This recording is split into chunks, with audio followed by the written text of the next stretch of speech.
మంచు మనోజ్ విచారణను ఎదుర్కొన్నారు. ఈ ఉదయం జల్పల్లిలోని మంచు టౌన్షిప్ నుంచి కారులో నేరుగా రాచకొండ పోలీస్ కమిషనర్ కార్యాలయానికి వెళ్లారు. అనంతరం విచారణకు హాజరయ్యారు. ఈ సందర్భంగా పలు ప్రశ్నలను పోలీసులు సంధించారు మనోజ్కి. ఆస్తి తగాదాలతో పాటు ఇదివరకు రాచకొండ కమిషనర్కు మోహన్ బాబు నేరుగా చేసిన ఫిర్యాదులో పొందుపరిచిన అంశాల ప్రస్తావనకు వచ్చినట్లు తెలుస్తోంది. ఈ విచారణ ముగిసిన తర్వాత తనను కలిసిన విలేకరులతో మాట్లాడారు మంచు మనోజ్. తనకు న్యాయం జరుగుతుందని నమ్ముతున్నట్లు చెప్పారు. పోలీసు వ్యవస్థపై అపార నమ్మకం ఉందని పేర్కొన్నారు. తామంతా కూర్చొని సామరస్యంగా సమస్యను పరిష్కరించుకుంటామని అన్నారు.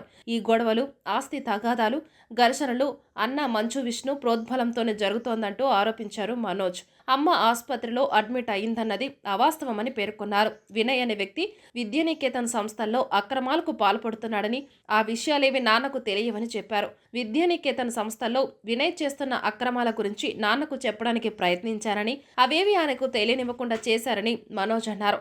తమ ఇంట్లో వినయ్ చిచ్చు పెట్టాడని ఆరోపించారు. ఇంట్లో గొడవకు గల కారణాలు తనకు తెలియవని, ఒకవేళ తెలిసినా చెప్పబోనని స్పష్టం చేశారు.